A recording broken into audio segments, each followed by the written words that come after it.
So, like, I've got one private money investor. He owns a landscape company. Now, when you think landscape, he doesn't go mow yards. He puts in the hardscape. So all the travertine, all the pavers, all the artificial grass. He does that side of it. So he has a lot of big money coming in at big times. I mean, some of his jobs are $150,000 jobs. Well, he has people that do that. So I actually met him because I was renting out motorhomes, and he wanted to buy a motorhome and rent it out. And I said, no, come out and talk to me. So he came out to my house. We got to talking about what do you do, what do I do, that kind of thing. Mm-hmm. And about 3 months later, he's probably one of my biggest private money investors there is, and he's got well over $1 million with me. Oh, okay. Okay. So he's a I'm big, not there. yeah, he's a big investor. Okay, Yeah. but it's come over time.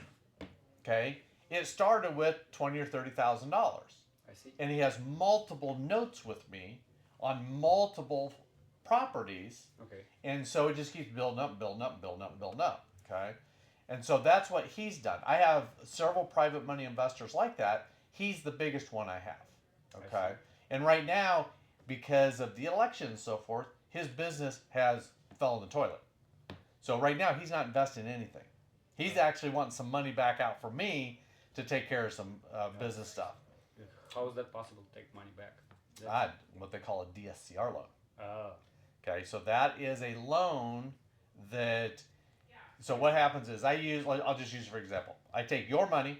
Yes. I go buy a piece of property. Yes. Okay. I buy that property, let's say for $60,000, Okay. but it's worth $100. Okay. Okay. I will let it season for 3 months. Okay. Okay. I'll just own it for 3 months. After 3 months, I'll go to my broker and say, okay, I have one. I need to do a DSCR loan. A DSCR loan is debt service coverage ratio. Yep. Okay. So it doesn't go off of my credit, doesn't go off my tax returns, none of that stuff. All about the rent. Yep. So we'll redo that. I'll go get a 30-year fixed note on it. I get my money back out. My private guy gets his money. Most of the time, he just gives it back to me and says, here, go reinvest it. So I do. If not, like right now, he wants $100,000 back or whatever. So I'm doing 13 DSCR loans right now. Some of it is his. So he'll have some of that money back. And then once things start rolling again, then he'll start investing back with me again. I see. So, and I've probably got a dozen. You're flexible. Yeah. Yeah. Like, hey, people need money. Like, okay, we can work it out. Sometimes. Only if the property works. Okay. So sometimes the properties don't work. I may have to sit on them a year or more to get them to work. He's into a couple of notes with me that he won't be out for 15 years. Oh. And he knows that. But that's how we negotiated what we were doing. And so what happens is I'll get a deal in. And with that deal, I'll just pick up the telephone. Hey, Dimitri, I've got a deal here. Here's the numbers on it. Here's where it's located. Here's how much money we're looking at. You can probably get your money back out in a year. You might get your money back in 10 years. This one you need to stay in with me for as long as I'm in it. Okay. Okay? And it might be 30 years. But in the meantime, you're still making money all this time. Yeah. Okay? And most investors, they don't want the principal money back. They want their interest. They want that passive income. Yes. And they want that principal working for them. Yep. Okay? Because if that principal's not working for them, you're not making money. So that's the whole idea. So that's where a lot of my guys, there is no end date of when they're going to get their money back. They don't want their money back. They want that interest every single month. So then we pay every single month. Somewhere, all of our notes are, we have to pay you by the 15th. Usually, we pay you right around the 1st. Okay? Just like a mortgage. Mortgage is due on the 1st, late on the 15th. Yep. Ours is due, typically, it has to be paid by the 15th, and there's no grace period after that. We usually pay on the 1st, and it's usually either by check, or depending on the deal, it might be through a servicing company, or an ACH, and Sandy does all the ACHs out of here the first month. ACH is automatic withdrawal out of my account directly into your checking account. Okay. So there's no checks or anything. It just shows up in your account. Okay. Now, because the way on the podcast when you were talking about this, the expenses I have, the main one, to cover that, how much I have to invest? You think? Let's say it depends. Like that's up to you. It's up to me. Yeah. So I'm talking Because about like taking care of your monthly debt. Yeah. Okay. Take care of your monthly debt. So let's just use an example. Okay. most of the time I'm not talking to private money investors about taking care of the monthly net. So Yeah. let me go back to what I'm usually talking about, and that is if you're going to buy a piece of property. Okay. Okay. That is different. And that's different. It's totally different. Yeah. So, and I just got done telling you my average is $600. Yes. Okay. Usually most of my students are around $600 a door. So let's just say that your monthly expense is $6,000. How many doors do you have to have? 10. 10. Okay, pretty simple math. No different than with private money. How much private money do you have to invest at X interest rate to get your monthly net covered? I see. Okay, and that is it's just all a numbers game. Yeah. So, for example, let's say you invest $500,000. Okay. Okay, and let's say it's at 8%. We usually pay between 8 and 10, depending on what it is, and we usually do interest only. So the principal stays working. You don't take any principal. Until the So that's $3,300 a month. I see. That's 500. Okay. That's 500. Okay. Yeah. So it just depends on where you're at. So let's change that. Let's just say you're at doing deals at 10%. Now you're at 4,100. Still. Okay. So it depends on where you need to be, and this doesn't have to happen overnight. No, Okay. no. That's why I'm. Yeah, it can start out. So the least money I ever take is 10 grand, and the reason why is when I'm doing a deal, if it's under 10 grand, I just pay for it. The company pays for it because it's usually closing costs and maybe $3,000 or $4,000 to the seller or whatever. So I just take care of it, not bring in a private money investor. Anything over 10 grand, at that point, then I start bringing in private money. Now, So you're saying 8, 10. What it depends on? 8 or 10. depends on if you're going to be in first position or second position of the note. Do you understand that? Yes. Okay. Yeah. So one thing we do a little different is our second positions are so secure that our private money people don't care. Okay. Why? It's because of our promissory note. Okay? The note between you and I, Okay.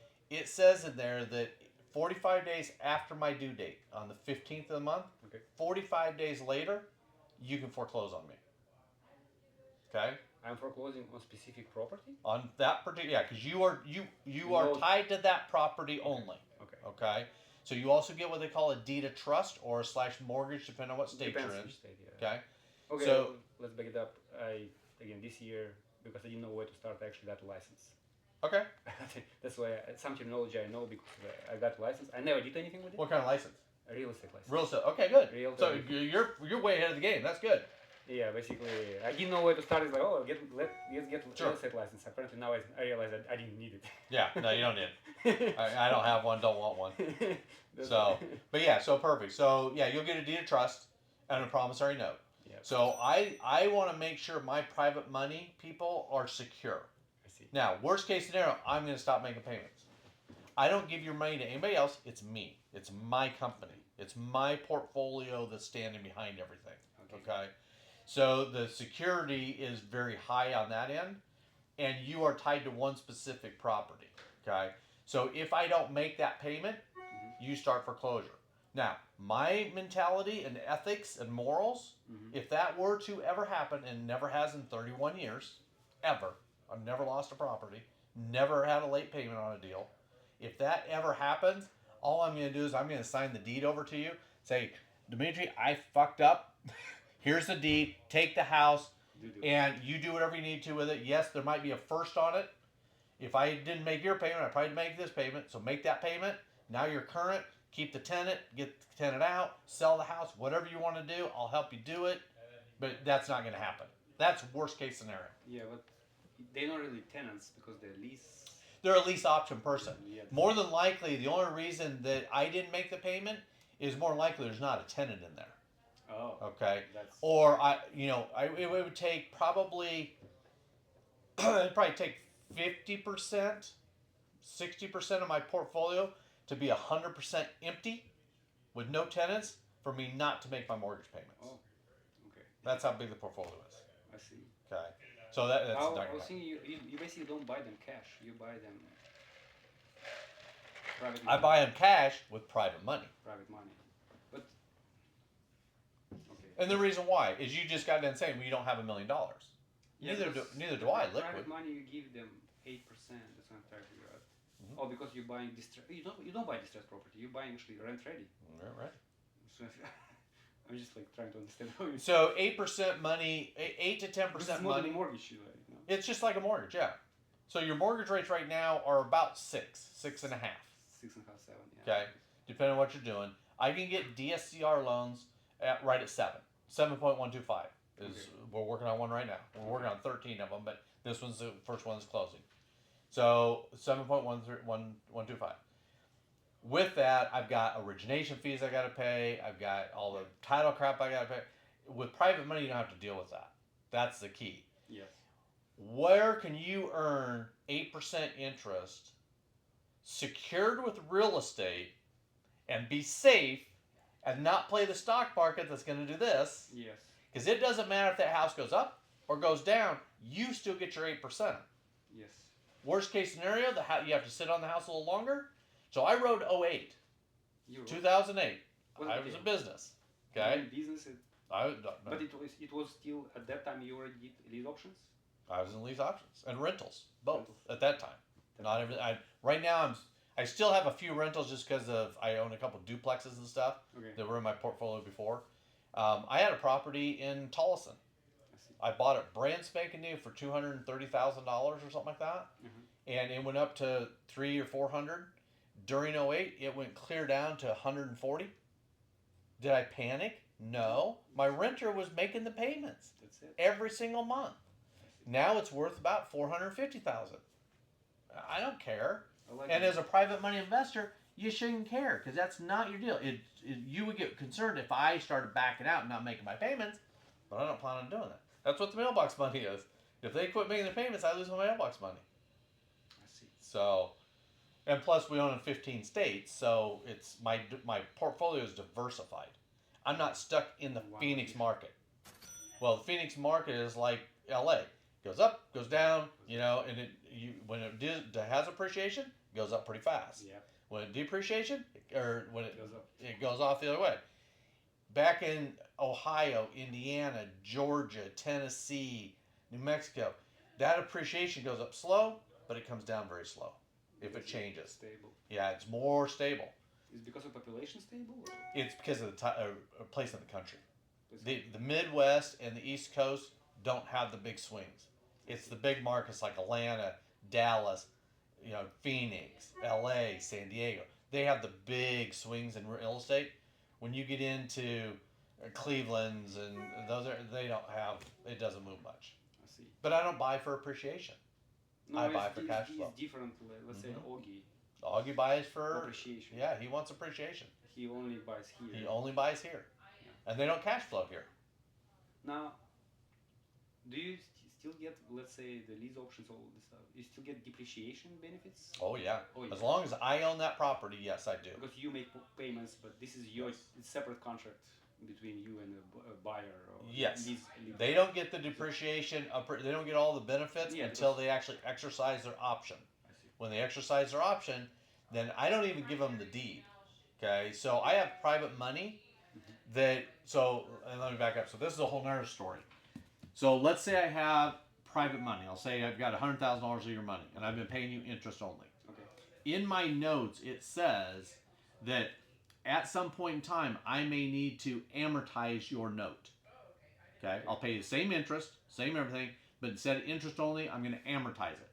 And I will set a date of whether it be 10 years, 15 years, 20 years, whatever. And so then your principal and interest will be paid back at that time. Okay. The reason why I do that is if this lease option buyer exercises their option, I have to turn around and quit making interest payments to you because I need it to amortize out the same time their note with me amortizes out. Because I wrap the underlying note. Okay. So I might be charged, and where I get that is I got $100,000 from you. I'm paying you 8%, but I sold the house to them for $150,000, and I'll probably charge them 8%. I'm getting a lift of that $50,000. Yeah. And that's my payment here. When you get the other big payment for the 100, is how we do that. So it gets amortized out. So I have a couple notes like that my private money stays in until they exercise out. I've got one in Florida. They're on a 12-year note. I've got one right here in town in Mesa. They're on a 15-year note. So my private money will be paid back in 12 and 15 years See. over amortized, which is fine because my private money loves it. They know they're getting principal back, Yep. but instead of $800 a month, now they're getting $1,200 a month because they're getting some of the principal back. Okay. Yeah. And if you need it and you use it, great. If not, you want to reinvest it, save it up and we'll reinvest again. Oh, I save it up and I reinvest another Yeah. whatever 10,000 or something. Yeah. I see. Yeah. So, because usually what I do is, as a deal comes in, I'll just pick up the telephone. Hey, Dimitri, here's the deal. Here's how much I need. Are you interested? If you are, great. I need the money wired by this time. I see. And then we have, well, here's the note right here. That's what One of my private money investors. So this is crazy. This came in on 10/3. Okay. He wired me $132,000. He still hasn't signed the paperwork. That's how much he trusts me. Oh, well, okay.